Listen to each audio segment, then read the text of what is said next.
It is the winter of 1921 in Toronto, Canada. Inside the pediatric wards of the city's hospitals, the air is thick with a specific, tragic silence. Rows of beds are filled with comatose children, their bodies withered to skeletons. At the time, a diagnosis of type 1 diabetes was a guaranteed death sentence. The only known treatment was a starvation diet, a cruel method that merely extended the agony by a few months. Families watched helplessly as the clock ran out on their loved ones. But in a small, pungent laboratory at the University of Toronto, a miracle was brewing that would change the course of human history.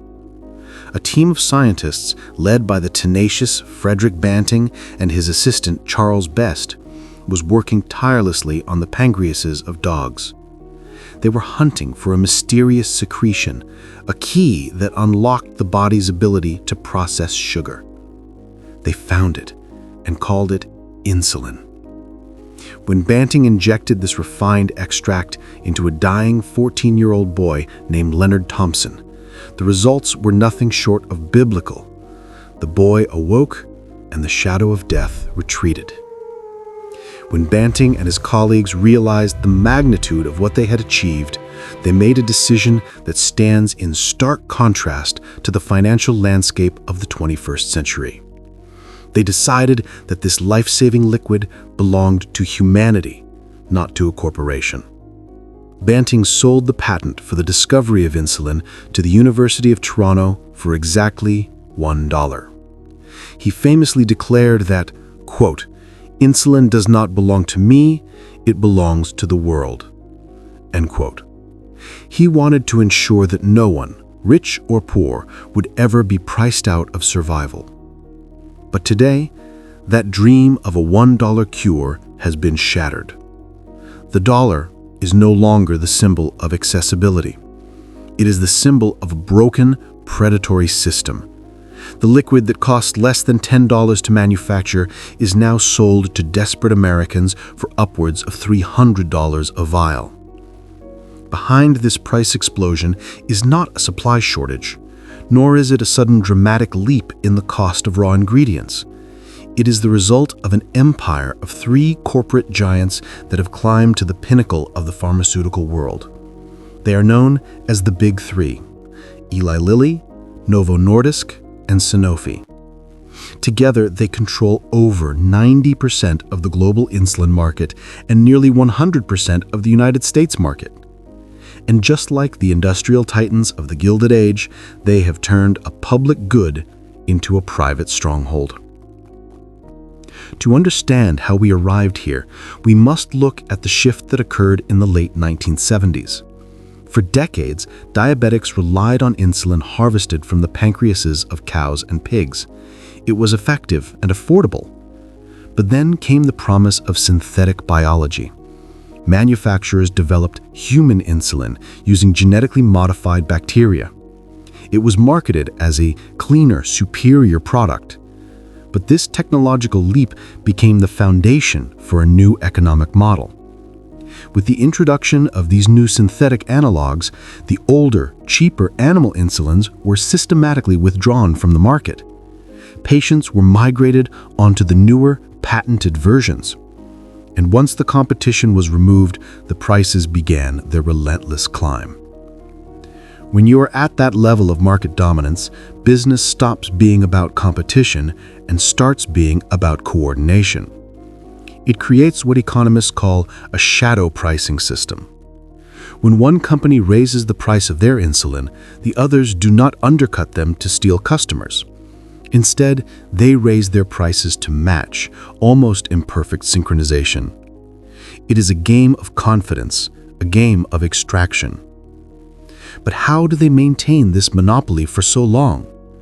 Patents are supposed to expire. In a healthy market, a patent ends after 20 years. Generic competitors flood in, and the price crashes. That is the social contract of innovation. But the Big Three found a way to break the cycle through a legal strategy known as evergreening. They realized that by making tiny, often medically insignificant changes to the insulin molecule or the device used to inject it, they could file for a new patent. They moved patients from vials to pens, and from pens to digital delivery systems. Each tweak, no matter how small, resets the clock on their monopoly. One study found that on a single drug, a manufacturer filed over 70 different patents, creating an impenetrable fortress around their profits. Competitors can't enter the market because they would have to navigate a minefield of litigation. They're not protecting innovation, they are protecting their territory.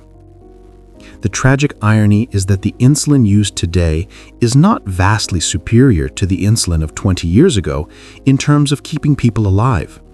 Yet the price has tripled in the last decade alone. But sometimes, despite the wall of patents, a generic competitor manages to break through. They navigate the legal minefield, they prove their drug is safe, and they prepare to launch a cheaper version that could decimate the cartel's profits. In a functioning market, this is the moment the monopoly ends. But in the pharmaceutical industry, the cartel has one final nuclear option. It is called pay for delay. The mechanism is as simple as it is corrupt. The brand name manufacturer approaches the generic company and makes them an offer they cannot resist. They say, "We will pay you more money to not launch your drug than you would make by selling it." It's essentially a legal bribe. The brand company cuts a check for millions, sometimes billions of dollars, to the competitor. In exchange, the competitor agrees to keep their cheaper product off the shelf for another 5 or 10 years. Imagine if a bank paid a robber to stay away, using the customer's money to fund the payoff. That's effectively what is happening. The consumer pays for the bribe through higher insurance premiums and copays, funding the very agreement that denies them a cheaper alternative. The Federal Trade Commission has called these deals anti-competitive and estimates they cost American consumers $3.5 billion a year. But the practice continues, hidden in the fine print of legal settlements, ensuring that competition is not just defeated, but bought off. And even when a competitor refuses the bribe and tries to launch, they face the rebate wall. This is where the PBMs weaponize their control. Even if a cheaper insulin exists, the big three will threaten the insurance companies. They say, "If you cover this new, cheaper generic, we will pull all the rebates we give you for our other drugs." Since the insurance companies and pharmacy benefit managers, or PBMs, are addicted to that rebate cash flow, they cave. They block the cheaper drug from their formulary, or list of covered medicines. The result is a market where a product can be half the price and just as effective, yet have zero customers because the gatekeepers are paid to lock the doors. It is a blockade, enforced not by soldiers, but by accountants. So the manufacturers raise the list price higher and higher to satisfy the middlemen, leaving the uninsured patient at the counter to pay the inflated sticker price. It is a wealth transfer from the sick to the corporate elite. When confronted with these astronomical prices, the pharmaceutical giants often retreat beyond a shield of benevolence. They point to patient assistance programs and discount coupons, claiming that no patient should ever pay the full list price. But this system is not a safety net. It is a labyrinth designed to confuse and exhaust. To qualify for these programs, patients must navigate a bureaucratic nightmare of paperwork, income verification, and doctor approvals. If you earn just $1 over the poverty limit, or if you are underinsured rather than uninsured, you are often left out in the cold. It is a performative gesture, a PR fig leaf designed to deflect regulation while the list price continues to climb. Furthermore, these coupons are temporary. They are designed to hook patients on a specific brand of insulin. Once the coupon expires or the program changes, the patient is left dependent on a drug they can no longer afford. Critics argue that if the companies truly cared about access, they wouldn't hire armies of administrators to manage coupon programs. They would simply lower the price. But the companies have another defense. They argue that the high price is the cost of innovation. They claim that modern insulin is a miracle of engineering compared to the animal insulin of the past. While it is true that modern analog insulins act faster and last longer, the medical reality is far more nuanced. For many type 2 diabetics, the older, cheaper human insulin, which costs a fraction of the price to make, would work perfectly fine. But you cannot find it. Doctors, influenced by pharmaceutical representatives and guidelines often funded by the industry, rarely prescribe the older versions. Pharmacies rarely stock them. The industry has successfully engineered a culture where the most expensive option is viewed as the only option. They have conditioned the market to believe that a $300 vial is the gold standard and anything less is dangerous. It is a triumph of marketing over medicine. The cartel relies on this fear. They monetize the anxiety of caregivers. In any other industry, this would be considered a bait and switch. In American healthcare, it is simply standard of care. The impact of this financial engineering is not measured in stock ticks or quarterly reports, but in human lives. We have entered an era of rationing. In the wealthiest nation on Earth, 1 in 4 diabetics admits to skimping on their insulin because they cannot afford the refill. They stretch their doses, gambling with their eyesight, their kidneys, and their lives. Look at the story of Alex Smith, a 26-year-old who aged out of his parents' insurance plan. Faced with a monthly bill of $1,300 for supplies, he decided to ration his insulin until his next paycheck. He died alone in his apartment less than a month later from diabetic ketoacidosis. His death was not caused by the disease, it was caused by the price tag. It is easy to assume that this crisis only affects the uninsured or the destitute, but the tentacles of the insulin cartel have reached deep into the American middle class.